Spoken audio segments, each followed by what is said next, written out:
first step will be identifying through data, because different areas have different type of diversity. There are states or there are areas that we cover as OPOs that are, the minorities are mainly Hispanic, to say something, just to give an example. And so from what areas are these people from? And see who are we gonna usually be dealing with. There are other areas that have more influence of South Asian people there. So we have to identify that in order to know what do we need to know, what is the population that we're working with. So I think once we identify that, knowing what do we need to know about that culture. As working with families, as requesters, I feel that it's important to identify how these people, what are the family dynamics, what are their value, their belief system, identify their religion, their language. It's something very obvious, but we want to know because different, we sometimes think that the whole continent speaks the same, and that's not the truth. That even some other people speak dialects or stuff like that. So identifying those pieces will allow us to have resources in advance that will help us and will facilitate interaction with families. Huddling. That is our main thing with our LPO. They tell us if you can huddle with the staff 20 million times, huddle with the staff so that everybody's on the same page. So, before they meet with family, after they meet with family, when we meet with family, when we talk to family, and just constantly talking to each other about what we're doing really helps in breaking those barriers with family support. Some hospitals you'll probably never get through just because it's an older attending and they do things a little old school, or sometimes you have your doctors who will just constantly bring a organ donation because that's just what they're used to doing. Every hospital is different, So you just hope that the hospital development piece with education really goes well. You consistently work on that. Some units are better than others.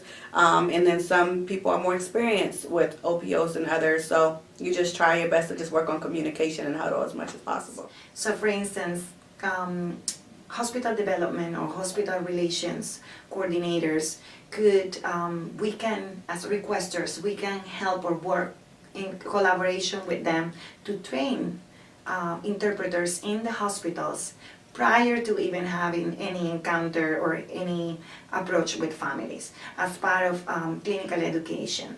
So having the interpreters understanding our process, understanding ahead our forms, what we use, I think I have experienced that myself, is very, very helpful.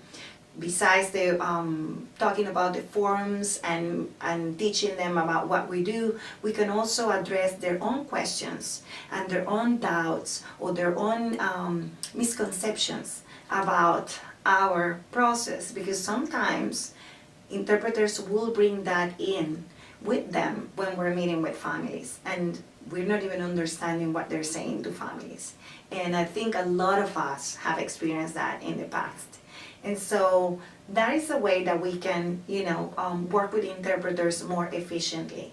Once we are on site and we are about to meet with a family, or we know we're going to be working with a family that is a foreign family, we need to identify the language that they speak and then also do our own diligence to find the interpreter on time, to maybe include that interpreter in the huddles with the care team.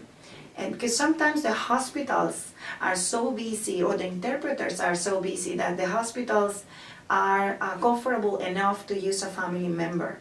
And that is something that I think as requesters and with the topic of organ donation, we need to prevent as much as we can. Sometimes there are not interpreters available for certain dialects, or so we need to see if we need to use language services over the phone. We need to see what resources are there that are gonna facilitate that communication. So I think that also in that we need to be proactive and not just sit and wait and see what the hospital comes up with, because that delays our process and we cannot afford delays sometimes. In my case, in my personal case, I rather have as much family as I can in the room. I am not, and I know this doesn't work for everybody, and I know there are many requesters that just want to meet with the legal next of kin. But because of my experience knowing that not every time the legal next of kin is the decision maker, I always try to include, of course, the legal next of kin, because for legal purposes you have to have their consent. At the same time, I don't want to be also repeating my approach over and over. I'd rather have everybody feeling included, everybody asking questions when they have to. And I think for my experience, that's what worked best.